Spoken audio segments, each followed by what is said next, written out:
बिस्मिल्लाहिर्रहमानिर्रहीम। Today's topic of discussion is MCQs revision of behaviour science. आज के इस वीडियो के अंदर हम बिहेवियर साइंस के सेक्शन ए के एमसीक्यूज को कवर करने वाले हैं। आपने वीडियो को अभी से लाइक कर देना, चैनल पर नए हो या पुराने हो लेकिन सब्सक्राइब नहीं किया तो सब्सक्राइब भी कर लेना। क्वेश्चन नंबर 1 से स्टार्ट करते हैं। अ 14-year-old boy doesn't need to be told that he is failed in an examination. On returning home, he could guess by the look on the face and his posture कि एक 14-year-old boy था, fail हो चुका था, लेकिन वो यही नहीं चाहता था कि अपने घर वालों को बताए कि वो फेल हो चुका है, लेकिन उसके फेशियल एक्सप्रेशन ने और उसके पोस्चर ने बता चुके थे कि वो फेल हो चुका है। तो ये किस चीज़ की एग्जांपल है? तो ये एग्जांपल है नॉन वर्बल कम्युनिकेशन की। ठीक है, एक वर्बल कम्युनिकेशन होती है, नॉन वर्बल कम्युनिकेशन होती है। ये एमसीक्यू कम्युनिकेशन स्किल वाले एरिया से डिराइव किया गया है। आपको पता है कि कम्युनिकेशन स्किल के अंदर बेसिकली कौन कौन सी होती है, कौन कौन से प्रिंसिपल्स होते हैं? पहला अटेंडिंग एंड लिसनिंग है, दूसरा एक्टिव लिसनिंग होती है, तीसरा वर्बल होती है, फिर इसके साथ नॉन वर्बल क्यूज होते हैं। फिर क्वेश्चंस आ जाते हैं, close question, open ended question, leading question है, फनलिंग है, पैराफ्रेजिंग है, एम्पैथी बिल्डिंग है, सिलेक्टिव रिफ्लेक्शन है एंड चेकिंग फॉर अंडरस्टैंडिंग है। ठीक है, तो यहाँ पे जो वर्बल और नॉन वर्बल क्यूज होते हैं, ठीक है, ओके। एक होते हैं वर्बल क्यूज, वर्बल क्यूज को लिंग्विस्टिक एस्पेक्ट भी बोलते हैं। दूसरा पैरा लिंग्विस्टिक या नॉन वर्बल क्यूज होते हैं। जो वर्बल क्यूज के अंदर जो हम कहते हैं कि क्या इन्होंने कहा है, और नॉन वर्बल के अंदर किस तरह कहा गया है। ठीक हो गया, जैसे जो टोन होती है, किस टोन में क्या है, किस वॉल्यूम में क्या है, क्या फ्रीक्वेंसी थी, क्या पिच थी, क्या फ्लुएंसी थी, क्या पॉजेस थे, ये सारे के सारे पैरालिंग्विस्टिक या उसमें या उसको हम नॉन वर्बल भी कह सकते हैं। ओके, और पेशेंट नॉन वर्बल जो एस्पेक्ट होता है उसको एक्सप्रेस करता है through facial expression, use of gesture, body movement और आई कॉन्टैक्ट। ठीक हो गया, ओके। इसका मतलब कि नॉन वर्बल क्यूज को या बॉडी लैंग्वेज को समझना जरूरी है मेडिकल प्रोफेशन में। तो ये जो एमसीक्यू था ये बॉडी लैंग्वेज से रिलेटेड था, तो बेस्ट ऑप्शन होगा नॉन वर्बल कम्युनिकेशन। और आपको कम्युनिकेशन स्किल की हेडिंग्स का पता होना चाहिए। अटेंडिंग एंड लिसनिंग है, एक्टिव लिसनिंग है, इसके बाद वर्बल टेक्निक्स होती है। ठीक है, एक्टिव लिसनिंग के अंदर वर्बल और नॉन वर्बल दोनों आ जाते हैं, लेकिन यहाँ पर मेनली नॉन वर्बल को बता रही है। ठीक है, वर्बल के साथ आपने नॉन वर्बल को दोनों को फोकस करना है। फिर इसके बाद वर्बल टेक्निक है, वर्बल में भी क्वेश्चनिंग है, फिर इसके बाद फनलिंग है, पैराफ्रेजिंग है, एम्पैथी बिल्डिंग है, सिलेक्टिव रिफ्लेक्शन और चेकिंग फॉर अंडरस्टैंडिंग होती है। Question number 2, with regard to counselling which is the best statement. Counselling के बारे में क्या सबसे बेस्ट स्टेटमेंट होती है? कि काउंसलिंग होती है to help people to help themselves. ठीक हो गया, और इसके तो उसको बोलते हैं काउंसलिंग। इसी से रिलेटेड एक और डेफिनेशन भी होती है बिहेवियर साइंस में कि thinking about how we think, इसको मेटा कॉग्निशन बोलते हैं। और काउंसलिंग होती है लोगों की मदद करना ताकि वो अपनी मदद आप कर सके। तो उसका बेस्ट ऑप्शन क्या होगा? डेल्टा ऑप्शन है। ये एमसीक्यू काउंसलिंग वाले टॉपिक से लिया गया है। काउंसलिंग वो टेक्निक होती है जो लोगों को हेल्प करती है ताकि अपनी मदद आप कर सके। काउंसलिंग सेशन किन किन चीज़ों के ऊपर एम करता है और काउंसलर के पास क्या क्या एट्रीब्यूट होने चाहिए, काउंसलिंग के क्या डू नॉट्स हैं, काउंसलिंग की क्या मिसकंसेप्शंस होती है, इन सबको अच्छे तरीके से याद कर लेना। Okay, next, a common misconception about the counselling is. तो आपको मैंने बताया था कि काउंसलिंग के मिसकंसेप्शन कौन कौन से होती है, सारा देख लो। काउंसलिंग के अंदर आपने पेशेंट को डायरेक्ट एडवाइस नहीं देनी, बल्कि पेशेंट को सिर्फ आपने क्या करना, हेल्प करनी है ताकि वो अपनी मदद आप कर सके। तो डायरेक्ट एडवाइस नहीं देते बल्कि इनडायरेक्टली उसको हेल्प करते हैं। ओके, और सिर्फ उनको मशवरा देना है, उनकी प्रॉब्लम को खुद सॉल्व नहीं करने बैठ जाना, पेशेंट की फीलिंग को या परसेप्शन को चैलेंज नहीं करना। ओके, काउंसलर के जो व्यूज़ होते हैं वो पेशेंट के ऊपर इम्पोज ना करने लग जाना, यानी जो उसके ऊपर हम कहना शुरू कर देते हैं ना कि उसके ऊपर ठूस देती है काउंसलर अपने व्यूज़ को। पीपल को लेस इमोशनल ना कर देना। ठीक है, ओके। ये सारी मिसकॉन्सेप्शंस होती है काउंसलिंग से रिलेटेड। ओके, तो ये मिसकंसेप्शन थे काउंसलिंग के, अच्छे तरीके से आप पढ़ लेना। इसके अलावा काउंसलिंग के डू नॉट्स भी होती है। काउंसलिंग के अंदर आपने वाई का इस्तेमाल नहीं करना। वाई क्वेश्चंस का मतलब आपने ऐसा क्यों कहा, क्यों किया, ऐसा क्यों है, तो वाई क्वेश्चंस का यूज़ नहीं करना। शुड, ऑट और करना चाहिए था, ये भी नहीं करना। ओके, और पेशेंट को ब्लेम नहीं करना, पेशेंट के एक्सपीरियंस को कंपेयर नहीं करना, और पेशेंट की फीलिंग को अंडर एस्टिमेट या इनवैलिडेट नहीं करना। तो ये काउंसलिंग के डू नॉट होती है। ये है काउंसलिंग के मिसकंसेप्शंस है। काउंसलर जिसने काउंसलिंग करनी है, लोगों की मदद करनी है ताकि वो अपनी मदद आप कर सके, उसके पास क्या क्या एट्रीब्यूट्स, क्या क्या फीचर्स होने चाहिए, क्या क्या खूबियाँ होनी चाहिए। अनकंडीशनल पॉजिटिव रिगार्ड, हर एक के लिए पॉजिटिव फीलिंग है। वार्म एंड जेन्युइननेस है, सबके साथ गर्म जोशी से मिले। एम्पैथिक अंडरस्टैंडिंग है कि मैं आपकी तकलीफ समझ सकता हूँ, एम्पैथी करनी है। क्लैरिटी हो, ओके, रिलेशनशिप बिल्कुल क्लियर होना चाहिए। हियर एंड नाउ, ओके, यानी जो प्रेजेंट की जो कॉम्प्लिकेशन है या प्रेजेंट प्रॉब्लम्स है सिर्फ उनको सॉल्व करना, पास्ट वाली चीज़ों को भूल जाना। ओके, नेक्स्ट है कॉन्फ्लिक्ट रेजोल्यूशन इन्वॉल्व। कॉन्फ्लिक्ट, झगड़ा वगैरह, ठीक है, उसको सॉल्व करना है, तो उसमें क्या इन्वॉल्व करता है। ओके, तो पहले जो मुश्किल जो इश्यूज होती हैं उनको पहले करना रादर देन लेटर, ठीक है। जो डिफ़िकल्ट इश्यूज होते हैं पहले उनको सॉल्व कर लेना, फिर इनके बाद दूसरे इश्यूज को सॉल्व करना, ओके। तो जो नॉन फार्माकोलॉजिकल इंटरवेंशन होती है उसमें कम्युनिकेशन स्किल वाला एमसीक्यू भी हो गया, काउंसलिंग वाला भी हो गया। अब हमने चलना है कॉन्फ्लिक्ट रेजोल्यूशन वाले टॉपिक की तरफ। कॉन्फ्लिक्ट रेजोल्यूशन ये क्राइसिस इंटरवेंशन है, कॉन्फ्लिक्ट रेजोल्यूशन है। कॉमन कॉजेज इसको भी छोड़ दो आप। मेथड्स ऑफ कॉन्फ्लिक्ट रेजोल्यूशन है, तो जो सबसे ज़्यादा जो मुश्किल वाला जो डिफिकल्ट इशू है उसको पहले सॉल्व करना है, ओके। कॉन्फ्लिक्ट वाली पार्टियों को आमने सामने रूबरू करवा देना है, ओके। ऐसा गोल सेट करना है जिसकी वजह से दोनों पार्टी को विन टू विन सिचुएशन के, ऐसा ना हो कि एक पार्टी को आपने जितवा दिया दूसरी को आपने हरवा दिया, दोनों के साथ इंसाफ से काम करना है, ओके। फ्री कम्युनिकेशन होनी चाहिए दोनों पार्टी के दरमियान, अपने ऑनेस्ट रिव्यू देनी है, ओके। अगर कोई पार्टी किसी बात पे मुत्तफिक नहीं है तो इनकी बात को मान लेना, जिसको बोलते हैं एग्री टू डिसएग्री है। अब आपने क्या करना है, आपने सबको सेटिस्फाई करना है, दोनों पार्टी को सेटिस्फाई करना है। यहाँ ये नहीं करना है कि एक पार्टी को खुश कर दो दूसरे को नाराज़ कर दो, ओके, ठीक है। और लोगों को हेल्प करना ताकि वो अपने सोल्यूशन खुद ढूंढ सके, ओके, ठीक है। और जो डिफरेंस इन वैल्यूज़ होती है, फॉर एग्जांपल जो किसी के डिफरेंस इन ओपिनियंस होती है, किसी की राय डिफरेंट होती है, तो उनको अच्छे तरीके से डिस्कस करना। जो डिफिकल्ट इशूज़ होते हैं उनको पहले डिस्कस करना, ठीक हो गया, ओके, उनको पहले सॉल्व कर देना। Common causes of conflict resolution है जब नीड्स और वांट सही तरह मीट नहीं हो पाती, ठीक है, क्या ज़रूरत थी और क्या दिया गया। वैल्यूज़ को टेस्ट किया जाता है, अजम्पशंस मेड की जाती है, एक्सपेक्टेशन कुछ ज़्यादा हाई होती है, नॉलेज नहीं होती, या पर्सनैलिटी डिस्क्रिमिनेशन वगैरह मौजूद होता है, या फॉल्टी कम्युनिकेशन, इसकी वजह से कॉन्फ्लिक्ट आ जाती है।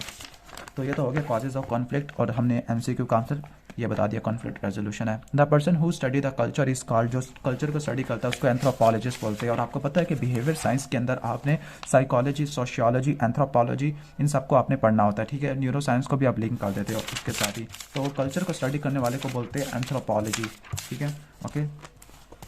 नेक्स्ट हम चलते हैं, while teaching in a class as psychiatric give the example how to put a force on a specific word in a communication, यानी किसी भी वर्ड के ऊपर पूरा जोर लगाना, तो उसको क्या बोलते हैं हम, उसको क्या बोलते हैं, उसको हम टोन बोलते हैं कि किस टोन में कहा गया, कितना स्ट्रेस लगा के कहा गया। तो ये टोन है, ठीक है। पिच है, फ्रीक्वेंसी होती है, ये सारी की सारी पैरालिंग्विस्टिक मैनर ऑफ स्पीच में आते हैं, ठीक है, पैरालिंग्विस्टिक है। जबकि लिंग्विस्टिक वाले में जिसको वर्बल भी बोलते हैं वर्ड से रिलेटेड होता है।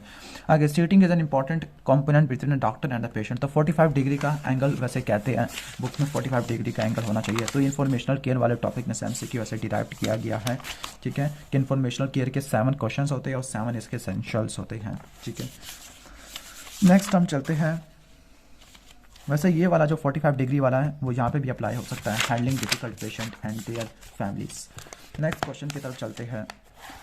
During the interview after taking the demographics the doctor start asking question slowly regarding the illness of the patient, ठीक है। डेमोग्राफिक्स के बाद पेशेंट ने, यानी डेमोग्राफिक्स वैसे पॉपुलेशन की स्टडी को बोलते हैं, तो पेशेंट ने इलनेस को स्टडी करना शुरू कर दिया। दिस टेक्निक इज कॉल्ड, तो ये जनरल से स्पेसिफिक की तरफ आ रहा है तो उसको फनलिंग बोलते हैं, ओके।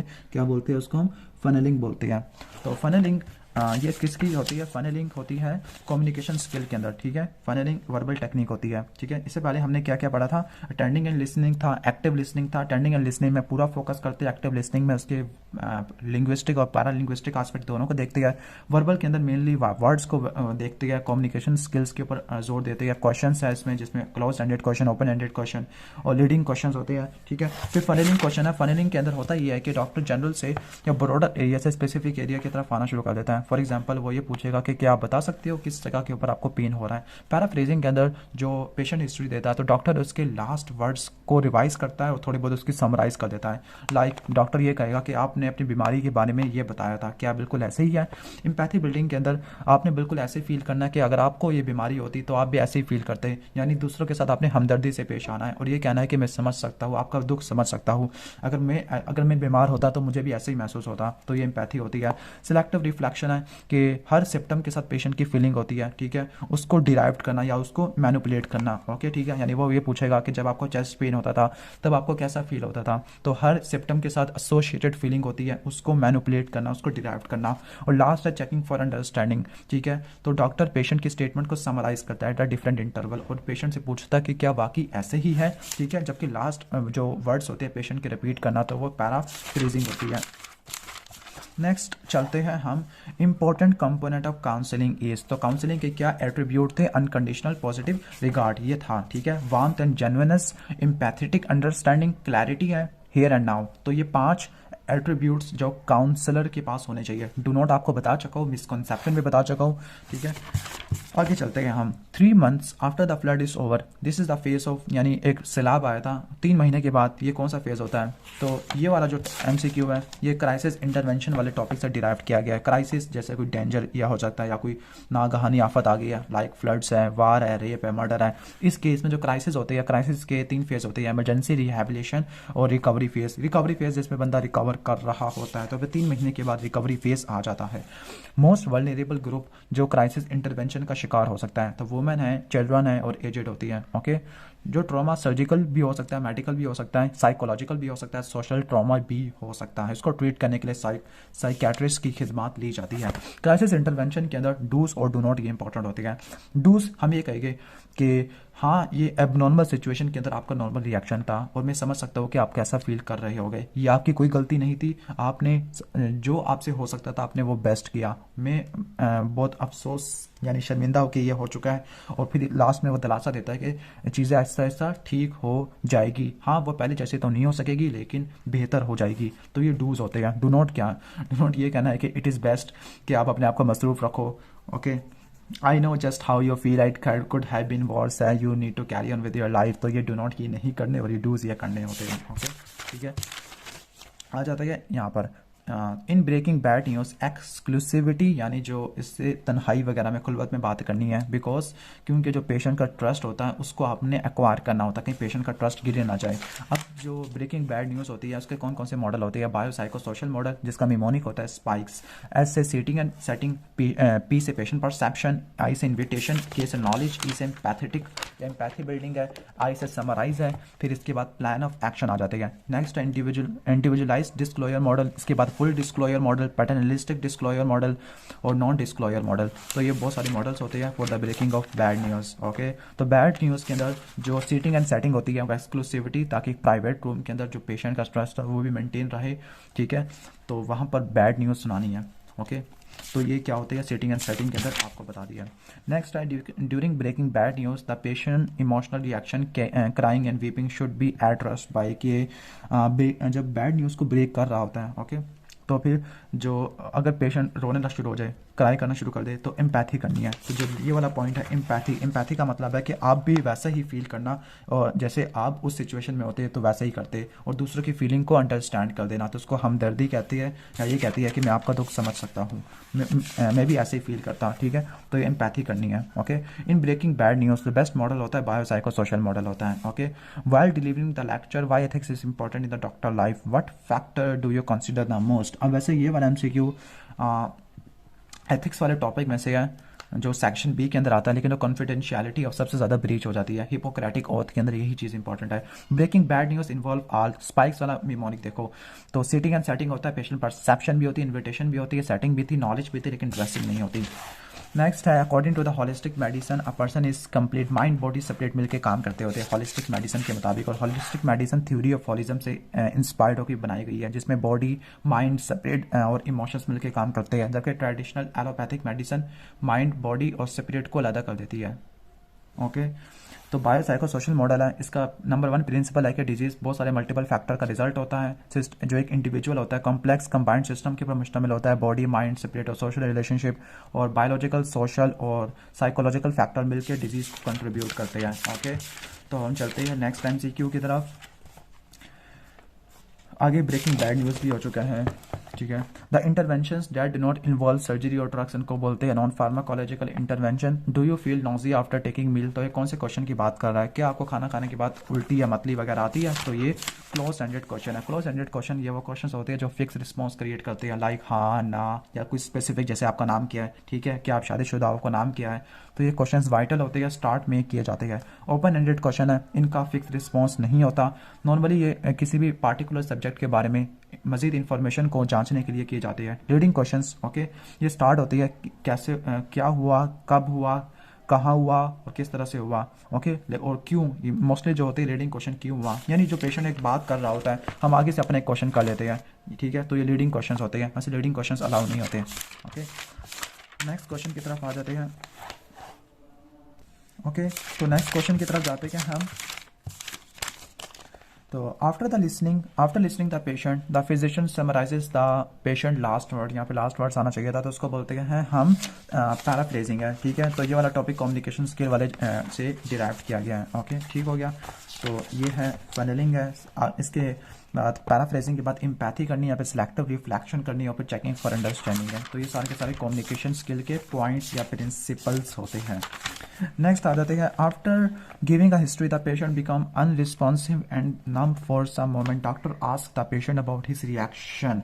तो पेशेंट के रिएक्शन का या फीलिंग्स का चेक करना हर किसी सिम्टम के साथ, यानी हर सिम्टम के साथ कोई ना कोई फीलिंग अटैच होती है, तो उसका पता चलाना, ठीक है। तो उसको बोलते हैं हम सिलेक्टिव रिफ्लेक्शन। वो टेक्निक जिससे डॉक्टर पेशेंट की अंडरस्टैंडिंग को, की डेप्थ को अंडरस्टैंड करता है, सॉरी अचीव करता है, और अपनी कॉपिंग मोबिलिटी को मोबिलाइज करता है। इन शॉर्ट जो डॉक्टर हमदर्दी करता है, तो उस टेक्निक को या इस डेफिनेशन को हम क्या कहते हैं, हमदर्दी नहीं, वो तो एम्पैथी आ जाएगा। तो काउंसलिंग होती है, यानी जिससे वो जो पेशेंट, यानी ये वो टेक्निक है जिससे डॉक्टर पेशेंट की प्रॉब्लम को अच्छे तरीके से समझ सकता है, तो वो काउंसलिंग होती है। तो काउंसलिंग का जैसे counselling session aims at helps the patient to achieve greater understanding of health related issue depending upon scientific data. तो ये बुक की लाइन है, तो ये काउंसलिंग वाले टॉपिक से डिराइव किया गया एमसीक्यू। इसके बाद नेक्स्ट की तरफ आ जाते हैं, तो word crisis derive from Greek word meaning, इसको डिसीजन मेकिंग बोलते हैं, ठीक है। वैसे डिजास्टर वगैरह भी आ सकता था, ठीक है। तो 22 का बेस्ट ऑप्शन क्या होगा, 22 का ये डिसीजन मेकिंग है। During the crisis which statement is best. मैंने आपको बताया था कि क्राइसिस इंटरवेंशन के अंदर डूज और डू नॉट्स होते हैं। तो क्या डूज, ये तो नॉर्मल रिएक्शन वाला अंडरस्टैंडिंग है, it is not your fault है, it is I am sorry है, थिंग्स विल गेट बेटर। तो ये डूज होते हैं, ठीक है, ओके। तो वह क्या पूछना चाह रही है कि कौन सी स्टेटमेंट सबसे ज़्यादा बेस्ट होती है, thing will get better and you will feel. तो चार्ली वाला सबसे बेस्ट है। बैड न्यूज़ की वो न्यूज़ होती है जो किसी इंडिविजुअल की लाइफ को अफेक्ट करती है एडवर्सली, ठीक है। 25 विच of the following is an advantage of full disclosure model. Full disclosure model में तमाम बातें पेशेंट को बता देंगे, तो इसका एडवांटेज क्या होता है।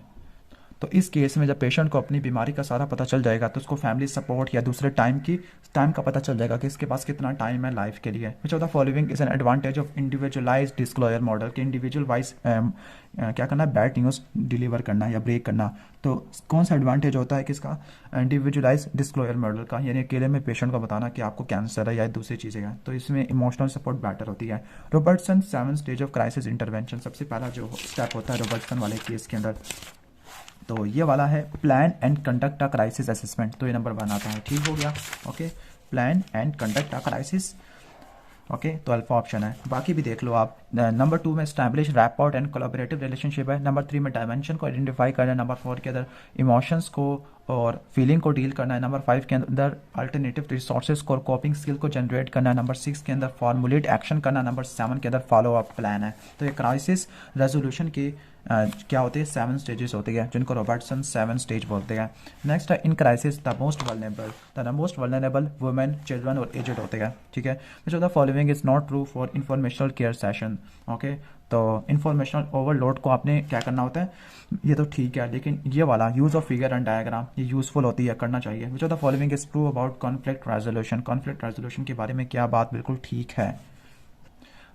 तो सारे गलत है, लेकिन एक ठीक है, वो है हेल्थी डिसएग्रीमेंट। के जो डिसएग्रीमेंट यानी अगर आप किसी से मुतफिक नहीं हो, लेकिन वो हेल्थी, आप कह सकते हो कि हाँ मैं आपसे बात से मुतफिक नहीं हूँ, लेकिन हेल्थी मैनर में बताना, तो ये बेटर डिसीजन दे सकता है। 31 में डायबिटीज़ मेलाइटस का पेशेंट है, HbA1c एलिवेट हुआ हुआ है, फास्टिंग ब्लड ग्लूकोज लेवल ज़्यादा हुआ हुआ है, लेकिन हेल्थ प्रोफेशनल को पेशेंट की लैंग्वेज समझ नहीं आ रही। तो बेस्ट वे क्या होगा इन्फॉर्मेशनल केयर प्रोवाइड करने का, जब उसको लैंग्वेज सही तरह समझ नहीं आ पा रही, तो वह पिक्चर्स को ड्रा करे, ठीक है, ओके। यानी जो विजुअल लैंग्वेज का सहारा ले, अगर उसको वर्बल लैंग्वेज समझ नहीं आ रही। During a counselling session the most important aspect is, counselling session के अंदर सबसे ज़्यादा मोस्ट इंपॉर्टेंट एस्पेक्ट क्या होता है, तो अनकंडीशनल पॉजिटिव रिगार्ड, सबके लिए पॉजिटिव फीलिंग आनी चाहिए।